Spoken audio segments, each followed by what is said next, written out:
Assalamualaikum warahmatullahi wabarakatuh. Bertemu kembali dengan Eko Dharma Putra Bungkah. Terima kasih teman-teman support, like, komen, dan subscribe.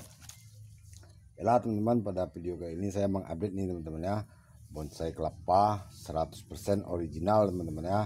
Saya buat 1 tahun lebih lalu teman-teman dengan masih menggunakan sabut aslinya teman-teman ya, masih 100% original teman-teman, tanpa membuka sedikit pun sabut ujung ini teman-teman ya. Dan ini saya dapatkan saat mengebolang teman-teman, masih berdaun satu teman-teman ya. Dan teman-teman bisa lihat pada update videonya teman-teman, tanpa sayap mawar, saat itu masih ada kuncup pelepah, tak jadinya masih utuh teman-teman ya. Namun sekarang sudah mengering teman-teman. Dan inilah teman-teman, membuat bonsai kelapa original itu tak sekedar original teman-teman ya. Kita mempunyai maksud agar bahan bonsai kelapa ini subur teman-teman ya, tanpa mengalami stres yang begitu berarti saat dia masih baru menetas teman-teman ya, agar kelangsungan hidupnya ke depan subur dan tahan lama teman-teman ya. Dan inilah salah satu manfaat sabutnya teman-teman, kita masih menggunakan sabutnya sebagai nutrisi tambahannya teman-teman ya, dan sebagai pelindung tunas kelapa ini, bibit calon bahan bonsai ini teman-teman ya. Karena teman-teman juga bisa lihat petani penanam pohon kelapa teman-teman tidak pernah membuang sabutnya teman-teman ya. Paling hanya dia membuang bagian di atas sedikit untuk resapan air. Itulah fungsinya teman-teman ya, agar bahan bonsai kelapa ini dapat tumbuh leluasa dan berumur panjang teman-teman ya. Oke teman-teman, sisi lain membuat bonsai kelapa original ini teman-teman, inilah teman-teman ya, kita menghasilkan bonsai kelapa yang subur, program akar yang sehat dan kuat teman-teman ya. Untuk itu teman-teman, ini 1 tahun lalu sudah saya pernis, namun beberapa waktu lalu teman-teman, sekitar 3 bulan yang lalu saya mendapati teman-teman, ini ujung daun ini masih menghitam teman-teman ya. Menghitam ini ujung-ujung daun ini seperti ada terjadi pembusukan akar, namun tidak ada teman-teman ya, karena layunya tidak berefek panjang. Namun saya mengambil keputusan teman-teman, membuang sabut pelapis terluar ini yang saya pernis teman-teman, agar menghindari teman-teman ya, jangan-jangan pernis telah meracuni bahan bonsai kelapa ini sehingga menyebabkan ujung-ujung daun menghitam teman-teman ya. Seperti ini masih teman-teman, ini masih didapati ujung daun ini menghitam teman-teman ya, pucuk terbarunya ini teman-teman. Itu saya membuka sabut, dan kita sekarang membuka sabutnya teman-teman ya. Dan kita bisa mengecek batoknya. Jika batok sudah habis teman-teman, kita bisa melepas batok teman-teman ya. Dan ini membuka sabut seperti ini teman-teman, sangatlah mudah teman-teman ya. Sekalian kita melihat bonggol teman-teman ya, apakah bonggol yang kita hasilkan sudah besar dan bagus teman-teman. Dan inilah teman-teman ya, tanpa sayap mawar teman-teman, kita bisa menghasilkan bonggol yang besar teman-teman ya, meskipun tidak di los teman-teman. Ini tidak saya kerdilkan teman-teman ya, namun bukan berarti daun tidak saya program teman-teman ya. Ini 1 tahun lalu daun sebesar ini teman-teman ya, dan sekarang sudah 1 tahun bahan bonsai kelapa ini tetap berdaun sebesar yang 1 tahun lalu teman-teman ya. Ini artinya kita memprogram daun teman-teman ya. Jika ini daun tidak diprogram teman-teman, ini sudah 2 meter lebih tingginya teman-teman ya.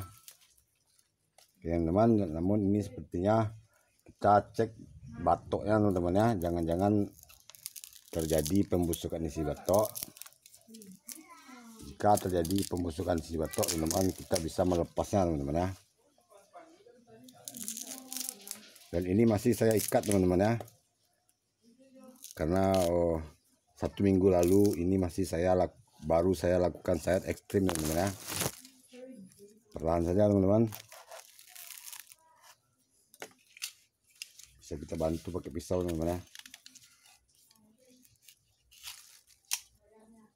Maaf teman-teman ya, saya belum bisa mengedit video. Nah, ini masih natural teman-teman ya, tanpa editan teman-teman. Keras.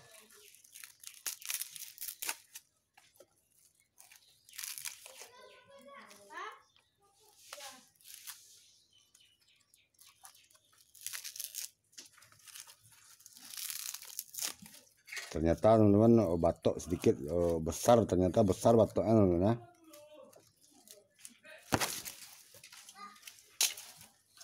Oh, ini ada akar baru sepertinya satu teman-teman. Ini ada akar baru.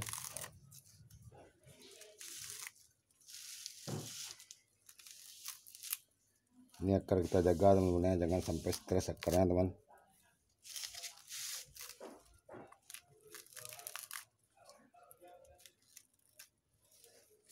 Nah, ini pangkal nutrisinya teman-teman ya. Nah, ini kita sudah bisa mengecek kondisi isi batok teman-teman ya.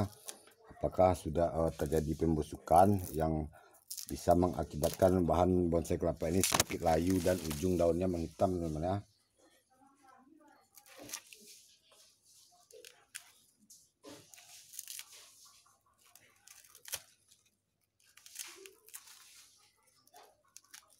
Nah, ini akarnya teman-teman, akarnya sudah banyak teman-teman ya.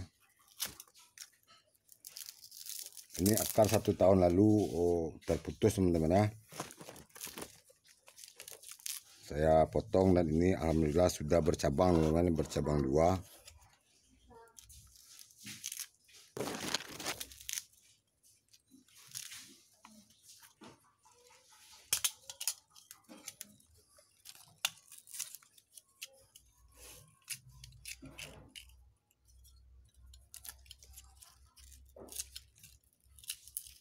Teman-teman, sepertinya kita sudah bisa mengecek kondisi isi batok teman-teman ya.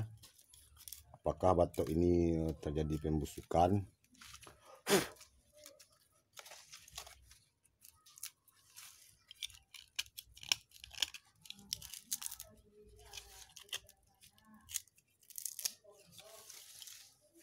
Bisa kita lihat aromanya teman-teman. Sepertinya mengeluarkan aroma sedikit tidak sedap teman-teman ya. Nah, inilah teman-teman, ini masih pangkal nutrisi yang tidak kita sayat mawar ini teman-teman ya. Dia belum terlalu mengering teman-teman ya, namun inilah manfaat kita tanpa sayat mawar teman-teman. Ini pangkal bonsai calon bonsai kelapa ini membesar teman-teman ya, dan ini belum mengering karena dia selama hidupnya teman-teman dilindungi oleh sabutnya teman-teman ya. Nah, ini hasilnya teman-teman. Namun jika ingin kita lebih besar daripada ini teman-teman, otomatis kita tidak memprogram daun sama sekali teman-teman ya. Dan ini pun akar sudah tumbuh teman, tumbuh di antara batangnya teman-teman ya. Ini batangnya awalnya di sini teman-teman, dan akar sudah tumbuh di sini teman-teman ya. Inilah bahan bonsai kelapa yang tidak kita preteli dari dini teman-teman ya. Bonggol panjang teman-teman, ini kurang lebih baru berusia sekitar 1,5 tahun lah teman-teman ya, sejak saya mendapatkan dari tunas di alam teman-teman ya. Meskipun ini tumbuh di alam, namun tak berarti teman-teman ini bahan bonsai tidak bisa kita kerdilkan teman-teman ya. Ini jika kita ingin mengkerdilkan, ini sudah bisa kita kerdilkan teman-teman. Namun teman-teman, jika bonsai kelapa yang sudah terlalu kerdil teman-teman ya, apalagi dari kita kerdilkan dari sejak dini teman-teman, itu kecil kemungkinannya akan berumur panjang teman-teman ya.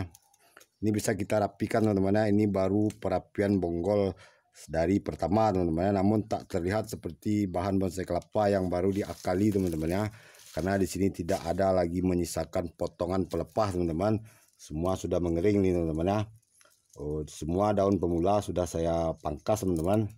Nah, ini teman-teman, kita rapikan calon batangnya teman-teman ya, dan kita sudah menghasilkan batang teman-teman ya, dan serta akar teman-teman ya. Meskipun ini tidak kita buat akar panjang, karena akar panjang itu susah teman-teman ya, susah untuk bertahan hidup teman-teman ya, karena habitat akar itu di dalam tanah teman-teman ya. Oke teman-teman, ini sedikit kita rapikan kembali, dan ini akan segera mengering teman-teman ya. Ini takkan lama mengeringnya karena dia memang sudah menjadi batang teman-teman ya. Ini kita maksimalkan pemberian sinar matahari teman-teman. Ini sempat juga saya program albino teman-teman ya, terlihat warna gading kuning ini sedikit pucat teman-teman. Namun ini setelah kita menghasilkan bonggol seperti ini teman-teman, kita akan memprogramnya kembali penyuburannya teman-teman ya. Dan ini dalam waktu dekat teman-teman, jika batok ini mengeluarkan aroma tak sedap, terbusuk teman-teman, segera kita lepas teman-teman ya.